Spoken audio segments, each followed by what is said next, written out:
మాజీ మంత్రి Dharmana Prasadarao hot comments చేశారు. మరో రాష్ట్ర విభజన డిమాండ్ వచ్చినా ఆశ్చర్యం లేదన్నారు. చంద్రబాబు విధానాల వల్ల మళ్లీ విభజనవాదం బలపడే పరిస్థితులు ఏర్పడవచ్చని చెప్పారు. ఉత్తరాంధ్ర అభివృద్ధిపై 2 ఏళ్లుగా ఎదురైన వైఫల్యాలను గత ప్రభుత్వానికి ఆపాదించే ప్రయత్నం జరుగుతోందని విమర్శించారు.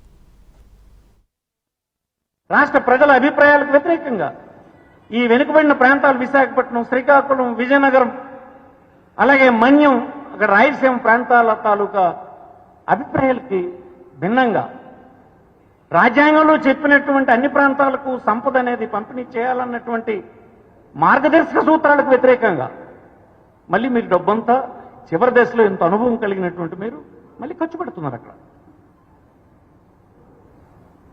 మళ్ళీ ఈరోజు ఏదో ఒక రోజు ప్రమాదం పొంచి ఉంది. ఇంకొక రాష్ట్రం మనకి డిమాండ్ అయినా తర్వాత తరాలు చేస్తారు.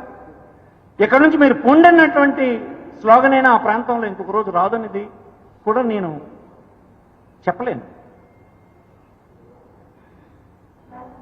ఇది ఎంత మాత్రం ఆమోదయోగ్యం కాదని మీకు మనవి చేస్తాను. ఈ ప్రాంతాలను మీరు నిర్లక్ష్యం చేయడం కరెక్ట్ కాదని మనవి చేస్తాను. రాష్ట్ర ప్రజల అభిప్రాయాలకు వ్యతిరేకంగా